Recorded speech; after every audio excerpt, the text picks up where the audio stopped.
Well, hey folks, Real Super John Redlands, my review of New Japan Pro Wrestling's G1 Climax 28 Night 16 event, where the 30th anniversary of Tatsumi Fujinami versus Antonio Inoki having their great classic match set the bar even higher for Japanese wrestling, New Japan wrestling, and just wrestling in general. It was really, really good. I recommend you guys try to seek it out. I had a friend whose uncle actually tape traded. They lived just a few houses down from me, like years and years ago.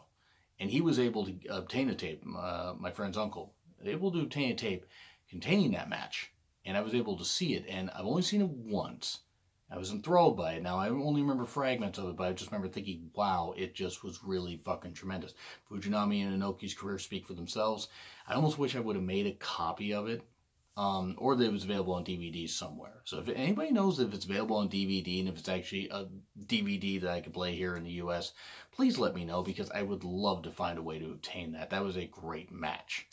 But yeah, that's just a little bit of a story for you. Now, Rocky Romero, Kevin Kelly on commentary, and there were even some audience members that attended that Inoki Fujinami match, and that was really, really cool to focus on the history there.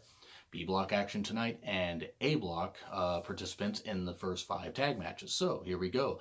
Makabe and Hanare versus Michael Elgin and Shota Umino. It was hype for Makabe versus Elgin. Shota did well. Hanare did well. Hanare pinning Shota. Hanare got the pin. That's great stuff. No, I love Hanare. Hanare, I think, has got a lot of great potential. I think Shota Umino has improved just in the past few months. And it's been some good stuff. It's been nice to see these young lions grow. Hopefully Makabe beats Michael Elgin. This match will be interesting. It would definitely be hard hitting. But anyway, Makabe and Hanare get the victory. And then we go to Sho and Yoshihashi versus Chase Owens and Hangman Page. Hype for Yoshihashi versus Hangman Page, which I think can be a very fun match, even though obviously neither guy is going to win the A block. Page has gotten a couple good victories. Yoshihashi's had some good performances. Good tag work. It was a really, really cool moment cool sequence where you had the jewel heist by Chase Owens, and then the rite of passage from Adam Page, Hangman Page. 1, 2, 3, there we go. And Sho took the pin. Shocking.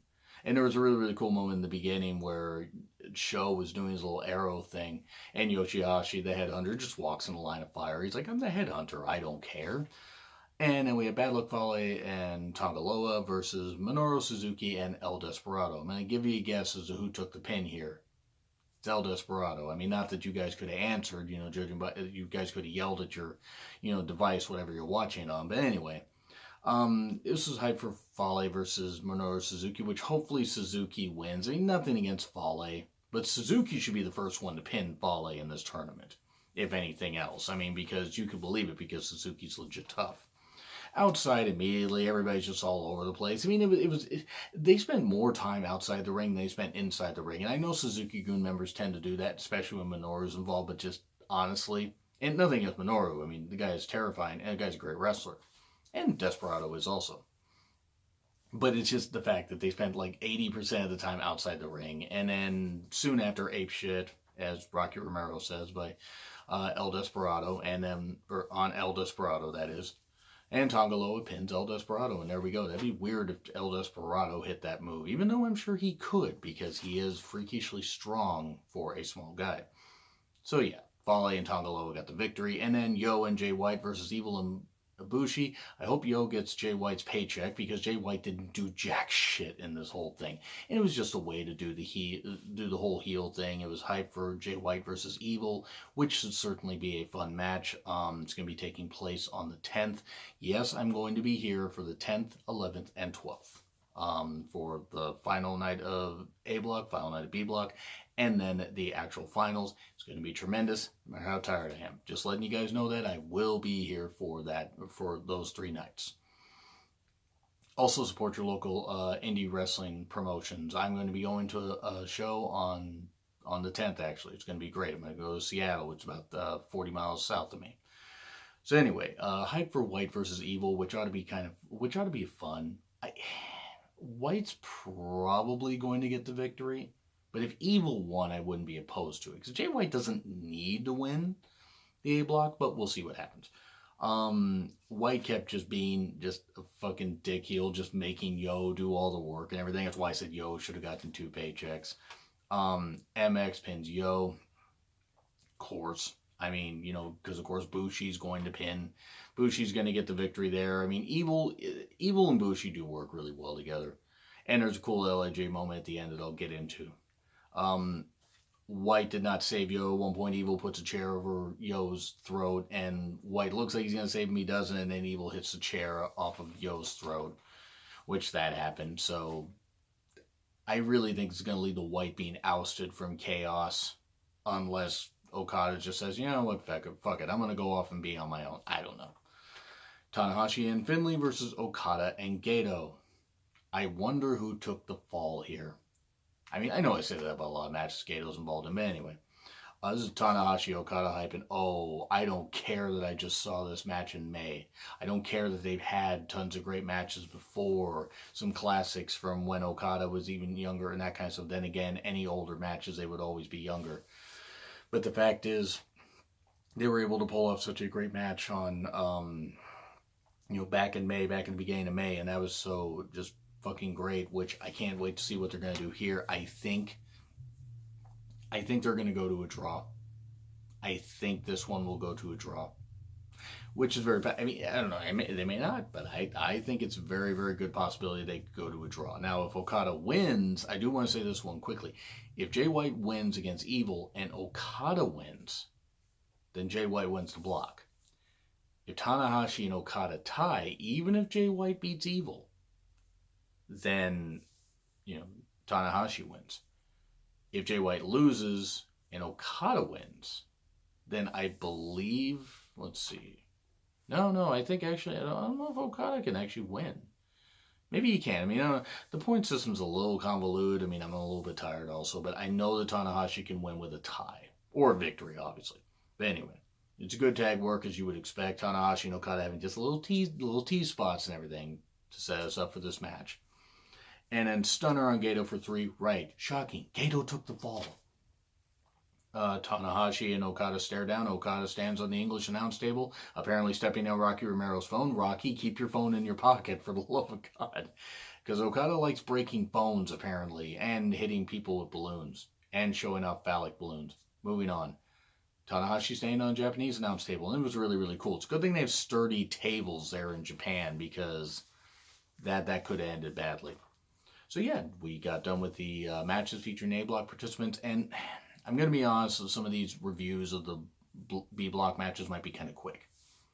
And watch it go 20 minutes. But anyway, Juice versus Tomohiro Ishii. Juice Robinson, doing well, all things considered, keeps taking that cast off, and it keeps costing him.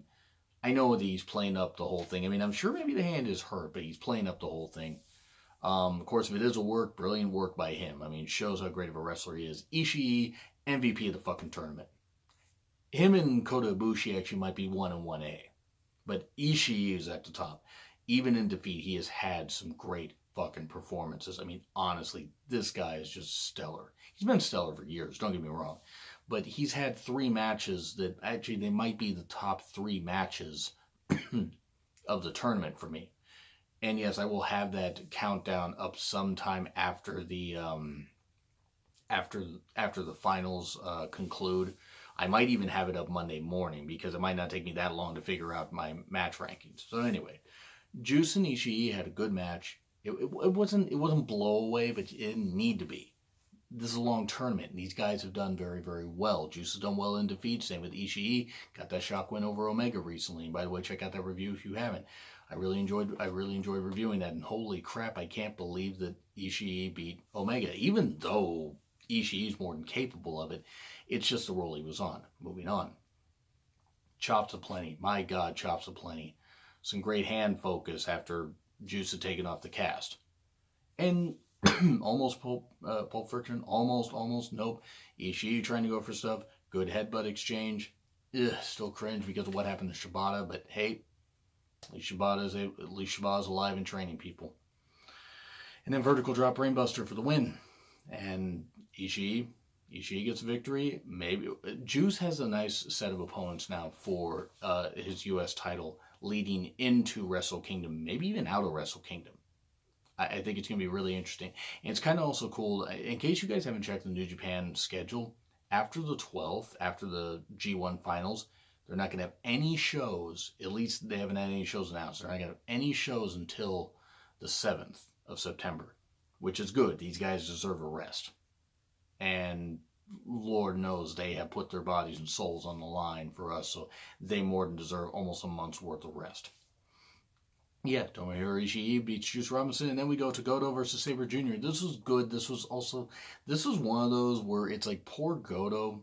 He feels underappreciated. I mean, maybe that's just me. I mean, I appreciate Goto, and there are fans on Twitter that do. I don't think anybody really hates Goto, but it just seems like he's not talked about enough in his great performances. And yeah, he's a little older, but he's still a really good, damn good performer, and he's made the Never Openweight title, which, by the way, yes, he is a Never Openweight champion. Yes, the announcers say that, and sometimes commentators say that, but it almost seems like that title gets forgotten about, and Goto has tried to make it as relevant as possible. Anyway, some great submissions as you would expect. Goto, of course, kept fighting back. His arm got targeted. Sabre Jr. kept targeting the arms like a shark.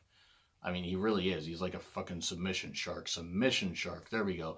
I also need to get that Taka Michinoku t-shirt that he was wearing when he was hyping up Sabre Jr. I need to find where that shirt is. If it's on New Japan's site, guess what? I will pay for the shipping to get that shirt. I'll also see if it's on Pro Wrestling Tees. Be cool if it's a hot topic. But moving on. Good exchanges. Almost. I thought Goto was going to get the victory, but quick roll up, but just Sabre Jr. just smooth as silk. 1, 2, 3. He gets the victory. Him and Goto having a little bit of an exchange, maybe for the Never Openweight title, I'm all for. I think Sabre Jr. should be the one to take the U.S. title from Juice.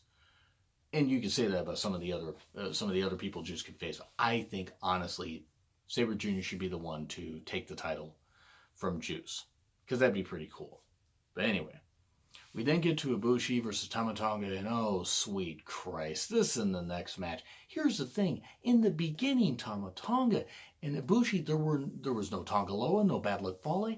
This was good until the interference happened. And the interference brought it down. Now, this is probably the one night where I understand why they did the interference the way they did. I understand why they did the interference the way they did. Except I think they could have done it differently. They could have had Tama Tonga beat Ibushi straight up. I mean, but they didn't. They had a whole bunch of fluky shit.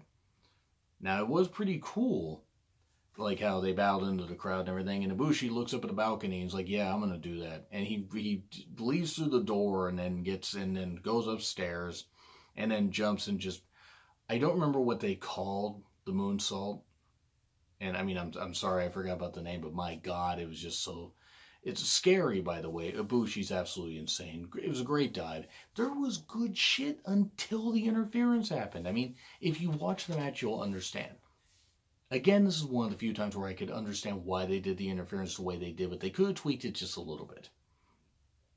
Tonga Loa and Bad Luck Fale interfere. Kenny Omega runs down. Even though he's got a match right after this, he's running down. He's going to help his buddy. Or boyfriend, whatever. I mean, I don't care. Hey, they're happy. They're happy. They're happy. Soon after this, I mean, Omega gets laid out. And then you had a gun stun on Ibushi out of nowhere. And by the way, the ref's down for most of this stuff. And then 1, 2, 3. So Tama Tonga pins Ibushi. So that severely dents Ibushi's chances because obviously Omega's going to beat Yano. Except the Tongans lay out Omega. Chase Owens and Hangman Page run down there. They're trying to run down and chase people off. And I don't know why Hangman Page was dressed a little bit like Steve Austin with the jeans and the vest, but whatever. I'm not here to judge. That's just kind of the vibe I got. Now I'm just thinking about Hangman Page doing Steve Austin's mannerisms, and it's hilarious. But anyway, so you had all this interference happen and everything. Okay, Tongans get run off. And then Yano's coming down, and Yano doesn't even quite realize what's happening. Okay, and then Yano sees, wait, Omega's down. Wait a second. As soon as the guy does his introductions, Yano goes to pin Omega, and then he kicks out. And you had a little bit of an exchange. You actually had some pretty good stuff. There was a lot of comedy here. You had Yano taking off all the turnbuckle pads, I think all but one. And uh, Owens at one point puts his body on the line so Omega doesn't hit the turnbuckles, or hit the the exposed turnbuckles, and then at one point puts a pad down there so Omega gets saved again. Now, this is mostly comedy, and it needed to be. Honestly, Yano is still a good wrestler, but he is a comedy character, and Omega has beat his body to shit in this tournament. They need to save him for that match against Ibushi, which is going to be tremendous. I'm certainly here for that. At one point, Yano tapes Ren Narita's. He uses one of the young lines. He tapes Omega and Ren Narita's arms together, so it's like this, and they get in the ring. Or actually, well, it's like this arm and this arm, so they're like they can do a clothesline, which will come into play in a bit. But Omega gets Narita in the ring, and he gets himself in the ring right at like count 19. And they're trying to get the tape off. Well, then at one point, the ref's down. Yano, I think, shoves the ref out of the way. And at one point, they do a double clothesline. And, Jesus Christ. That was a pretty funny moment. And poor Red Narita, he hugs Red Narita. Then Red Narita gets bumped through, because the young lions always get bumped through. And then, okay, you got this stuff, and the ref's down. And Hangman Page and Chase Owens were ringside before, but then I guess went to the back. Went off, excuse me, went off and stuff like that. And what happened was ridiculous. The Tongans interfered again. They laid out Yano, and then they laid out Omega, stun gun and stuff like that. And then Tama Tonga put Yano on Omega, 1, 2, 3. So now Ibushi's chances are still alive, and Omega just lost to Yano.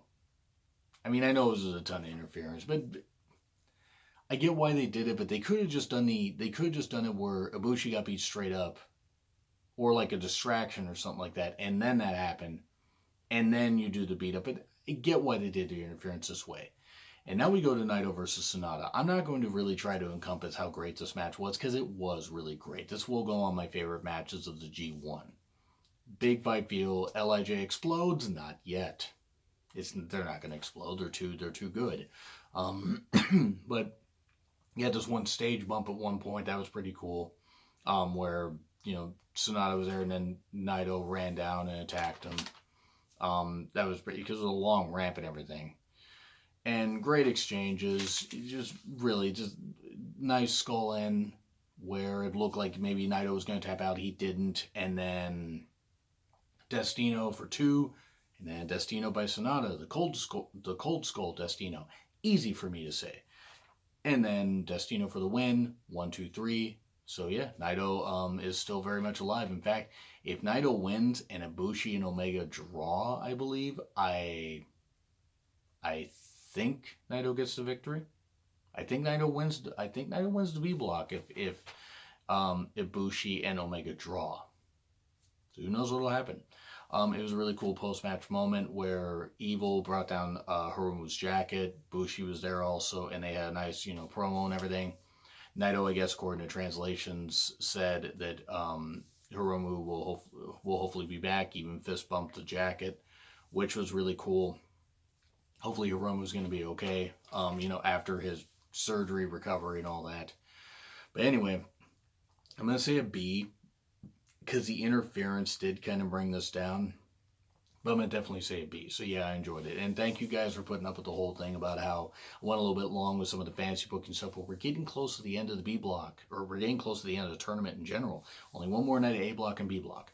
So anyway, thank you guys for watching. Do you agree? Do you disagree with what I said? Like, share, comment, subscribe. Twitter link in the description. It's been real awesome with Jar Mifflin. And I will be back for night 10. I'll see you soon.